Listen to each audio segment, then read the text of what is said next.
Hello, snowflakes. I'm back so we can talk about it. How's everyone day going? Great. I'm hoping you're saying it was good. Hey guys. Guess who here? I just wanted to make a special experience, that's all. Okay. She's on her little treadmill. Yes, I am back at it, guys. Back to these mouths. Anyway, I wanted to come and tell you guys about my first experience with my when I was in the hospital. The first treatment that they wanted to do was to take my thymus gland out. With that surgery, I had to have a IVIG, and the reason why you have to have an IVIG before you have surgery, well, the MG patients, I'm sorry, it's not for everybody. It's not for everyone. So anyway, the reason why is because your body is already weak, and when you do that anesthesia, what does it do? It messes with your muscles. So you have to be able to be strong to uphold any kind of surgery, guys. I don't care what kind of surgery it is. If you have MG, you have to be able to lay on that table. Some of us cannot lay on the table and be able to breathe. We have to sit up straight.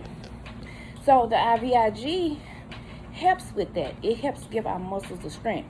Again, I call the IVIG the get up and go juice because that is what it is. So with that, after having my thymus gland taken out, of course they say you go into remission after a couple of weeks.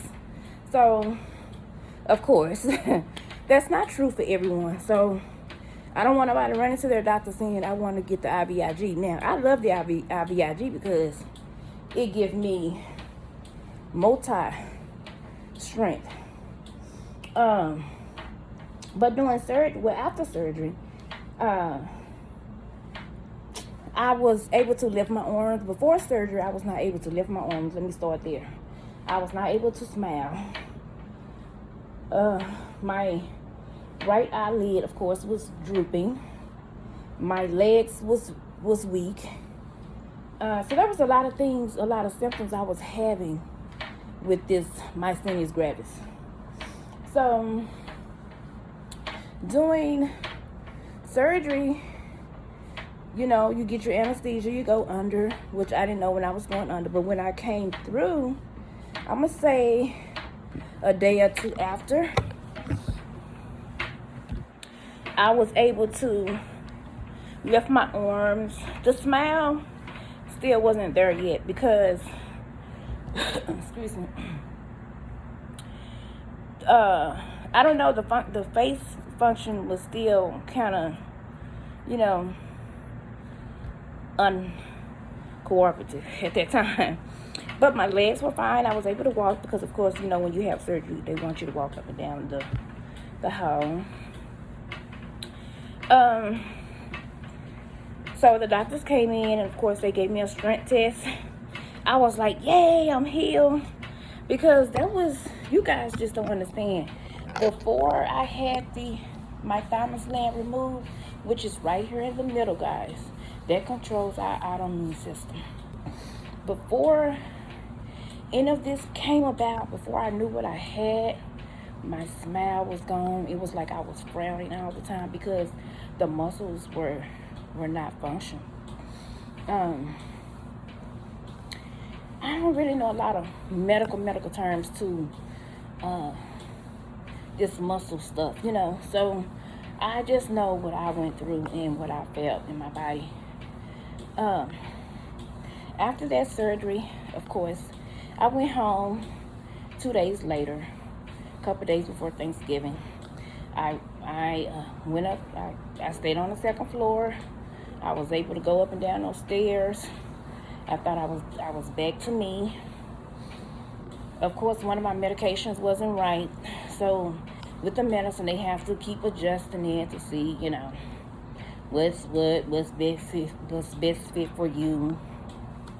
So it's a lot with Myasthenia gravis. So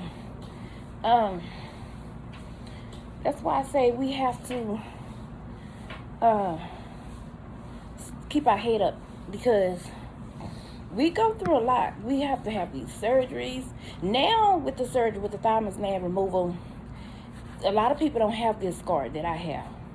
I think they doing it with the robot or whatever. So, which, hey, I love my scar. It's my survival scar. When I first had my surgery, after it healed up and everything, I went and bought a necklace. Well, my daughter Deja actually had bought me a necklace from Walmart, to be honest. And I love silver, so I used to wear it every day.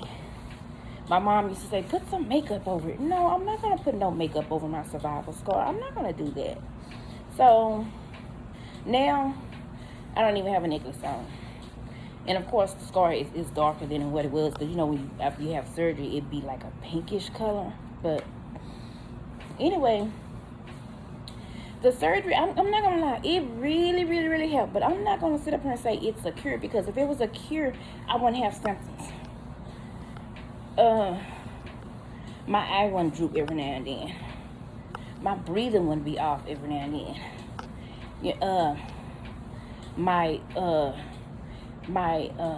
talking wouldn't be like stumbling, because sometimes, if you notice, I stumble, but it's not a natural speech for me. But with the MG, of course, it interacts with everything.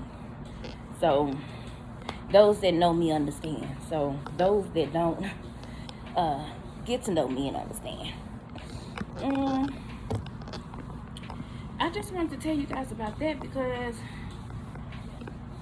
some people have this surgery and some people don't. Some people will have this surgery like 10 years after being diagnosed with MG, and they just been on medication. But there is a percentage, and I'm not sure of that percentage, I'm going to have to look that up for y'all, of people who actually 100%, 90, I'm going to say 90 to 99% in remission. Now, when I had the surgery in 2013, again, like I told you guys before, I didn't get any more symptoms until 2015. Yeah, it was 2015, because that's when I met Babe. So, in 2015 is when I had my first relapse.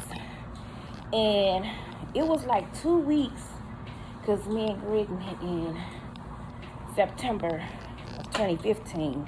So it was probably like 2 weeks before that relationship started. So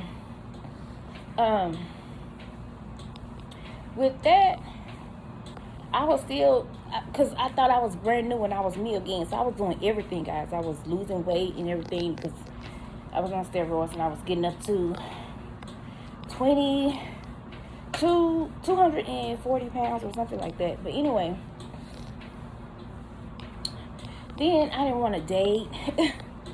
I didn't want to date anybody, y'all, because I didn't want anybody else to take on their burden. So when me and him started dating 2 weeks before I had an MG crisis, I just disappeared. I disappeared on him. And of course, he kept calling and calling and calling. But I was like, I don't want to. This is something I'm dealing with, because I'm going to be honest with y'all. When I'm not feeling good and I'm down, I like to be by myself. And considering we had just met, we probably was talking maybe 2 months prior. I didn't fill him in on all the information. I'm very personal and very private. Those that know me already know.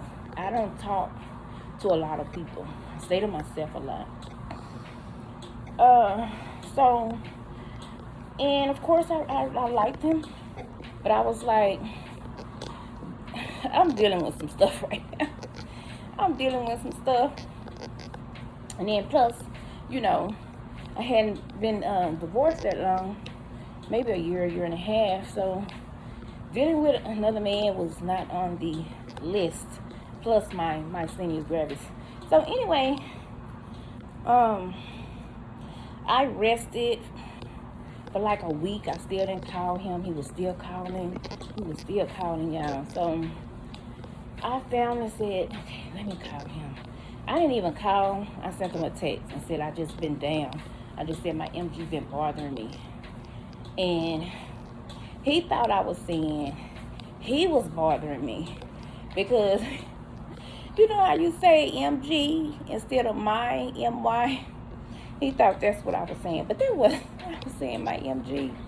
So anyway, he ended up calling after I had sent the text, and then he was like, "I'm so sorry if I'm bothering you." I was like, "No, that's not what I said.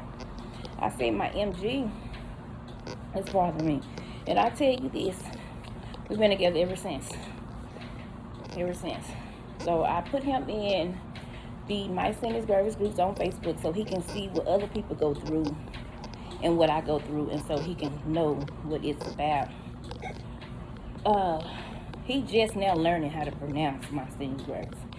But this is not about me and him. It's about running from life, you know. And I tried to run from it, but he wouldn't let me run from it. And it's hard to find somebody who will stick by you and be there for you every moment. So I told y'all in my last video, I've had 2 surgeries. I've had 3: the thymus, hysterectomy, and the pacemaker. And we've been by each other's side ever since. So I'm thankful for that.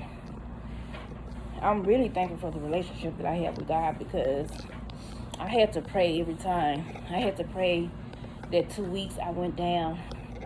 And that 2 weeks that I had that crisis, guys, I was down for a good month. And at the time, I was doing home health. So home health requires for you to drive and go to different patients' homes and, you know, help them with their everyday living. So it was hard, but I got up. I started feeling better, I guess, after 3 weeks, but during the daytime, like I say about 3 p.m., somewhere up in there, my body started going down, even with the medication. So it's not always about having your thymus gland taken out. They saying that puts you in remission. It's not true. It's not true. If there is not enough information out there for us MG survivors, where the doctor getting their information from? That's just like they say there is no pain with it. I be in pain. I be sore. My legs be hurting. My arms be hurting, guys. My shoulders, and especially the chest area. So don't believe everything that you hear and see. Do your own research. I'm going off of what I went through. Everyone's MG crisis is different because we are different. So you have to focus on your life. Don't run from it. Participate in it. Learn what's going on with your own body.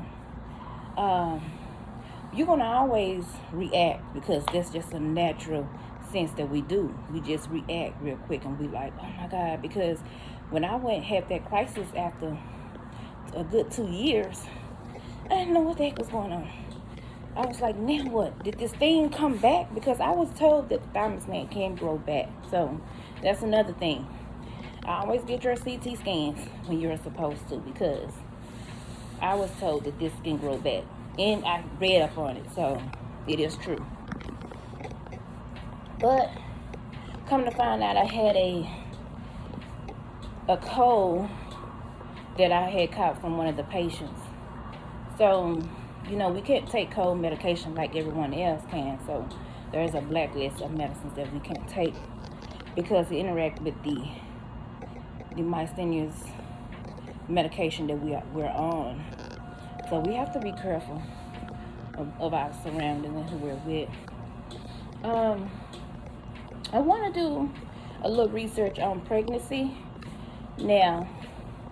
So I'm going to try to do some research on that. I've already heard some things about pregnancy. So I've never been pregnant. with myasthenia gravis. My kids are 19 and 26, so don't quote me on this pregnancy, but I'm going to do some research with it, because there are a lot of people who don't want to have a baby because they think they're going to give it to their baby, and from my understanding, that's not true. I've heard different things about it. They say your MG symptoms being pregnant will disappear. I've heard someone tell me that was pregnant that their MG symptoms got worse. So we're all different. So if we're all different, we need to learn from each other.